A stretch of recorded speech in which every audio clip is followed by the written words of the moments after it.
Kali ini kita nak bercakap Hani tentang isu-isu keselamatan cyber. Sudah pastinya isu-isu firewall ataupun keselamatan di laman sesawang dan juga di laman digital ini adalah amat penting untuk memastikan tidak berlaku sebarang kebocoran maklumat ataupun sebarang manipulasi maklumat. Ya, jadi kita nak tahu bagaimana sebenarnya tahap perancaman penggodaman di Malaysia pada hari ini bersama-sama dengan tetamu melalui Skype pada pagi ini, itu Dr. Asmawi Fadilah Muarifin, Naib Presiden Kanan Bahagian Perkhidmatan Responsif Keselamatan Siber Cyber Security Malaysia. Assalamualaikum, selamat pagi, Ada.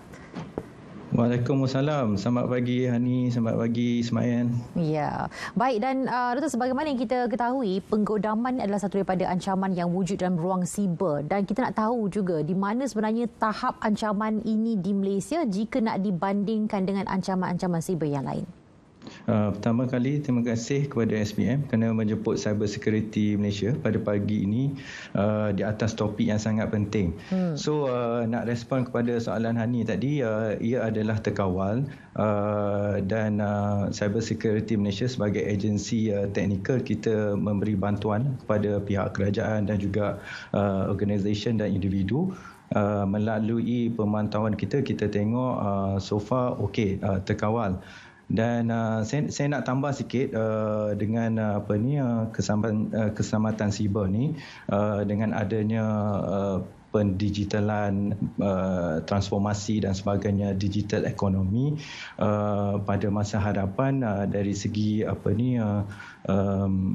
incidences dan sebagainya akan lebih sophisticated. Tapi dengan adanya Cyber Security Malaysia yang selalu membantu pihak kerajaan, dan kerajaan memberikan bajet dan sebagainya, kita sentiasa menyediakan penyelesaian. Contohnya dari segi Cyber 999, di mana individu yang terkesan ataupun mangsa dia boleh report kepada Cyber 999, dan dari segi profesional juga kita memberi bantuan kepada government sector dan sektor-sektor lain, kerana kita berpendapat dari segi critical sektor ni yang merangkumi antara sektor daripada government dan sampai juga financial dan sebagainya, dia merangkumi ada 10 altogether. So dekat sini CSM, saya ingin tekankan sebagai agensi teknikal, sentiasa ingin membantu segala inisiatif kerajaan. Contohnya daripada pendigitalan kan, nanti akan ada lagi dari segi penggodaman yang lebih sophisticated, dan contohnya dari segi penggodaman ni dia ada pelbagai kategori. Dan yang baru-baru ni kita tengok contohnya Anonymous Malaysia dan sebagainya. Kita cubalah memberi bantuan kepada pihak kerajaan individu melalui pelbagai aspek latihan, dari segi nasihat dan sebagainya, supaya kita lebih bersiap sedia dari segi menangani ancaman. Nak bila kita dah digital Malaysia dengan digital ekonomi, pada masa hadapan lagi teruja. Contohnya bila Hani nak order Grab kan. So nanti Grab tu datang tanpa pemandu, dengan 5G dan sebagainya. So kalau kita tengok kat situ akan lebih menakutkanlah. Tapi saya nak cakap kat sini, kita kena embrace, kita kena mengorak langkah ke hadapan menuju ke alam digital, dan dalam masa yang sama kita kena bersiap sedia dari segi agensi, dari segi individu, pengguna dan sebagainya, supaya kita lebih bersiap sedia pada masa hadapan. Doktor, sebelum kita beralih kepada evolusi 5G ataupun perkara-perkara yang bersifat lebih progresif ataupun lebih maju ke depan, molek kiranya untuk kita bercerita dahulu tentang sistem firewall ataupun sistem encryption, yang mana itu merupakan antara perkara asas dalam satu ciri-ciri keselamatan siber ataupun sisi keselamatan teknologi. Jadi apakah yang boleh diberikan maklumat secara menyeluruh oleh Cyber Security Malaysia tentang sistem encryption dan juga firewall yang terdapat dalam keselamatan cyber di Malaysia, Dr. Selain daripada teknologi operasi, Cyber Security Malaysia juga memberi latihan ataupun khidmat nasihat, contohnya kepada sektor kerajaan, di mana ia bergantung kepada risiko. Keyword dia adalah risiko. So dari segi keselamatan yang perlu diadakan dekat infrastruktur tu bergantung kepada information yang sedia ada lah. Kadang-kadang ada juga yang cakap tak cukup bajet dan sebagainya.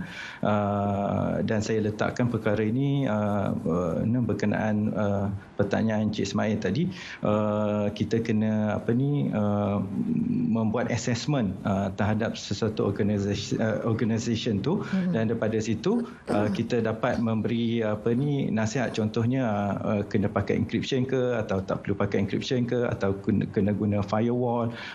Kalau dengan firewall tu bagaimana kita nak buat configuration dan sebagainya.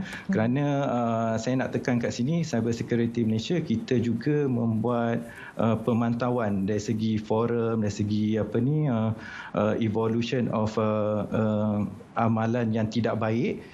Kita memantau, so daripada situ kita dapat memberi khidmat nasihat yang lebih awal supaya pencegahan dapat dilakukan. Walau bagaimanapun kita ada juga melalui MyCert, kita ada incident response. Jika berlaku apa-apa insiden, kita dapat memberi bantuan. Dan juga kalau untuk law enforcement agencies, contohnya polis ke apa, memang kita dah selama 20 tahun kita memberi khidmat nasihat, kita menolong pihak polis, SPRM dan sebagainya. So saya nak tekan kat sini, di mana cyber security kita membuat pemantauan, dan semasa ke semasa kita membuat pelaporan kepada pihak kerajaan agar pihak kerajaan tahu tentang landscape keselamatan cyber yang terkini. Okey, baik Doktor. Tapi kita ingin bawakan terus kepada isu yang terkini berkaitan dengan pihak kerajaan telah mengeluarkan amaran juga, dan Cyber Security Malaysia juga mengeluarkan advisory tentang ancaman serangan menggodam oleh pihak yang tertentu ni. Jadi apa sebenarnya yang perlu orang ramai fahami tentang perkara ini? So berbalik pada soalan Cik Ani tadi, saya berpendapat kita kena lihat dari segi motivasi lah. So ada pelbagai motivasi daripada pihak penggodam ni. Ada yang mungkin dari sudut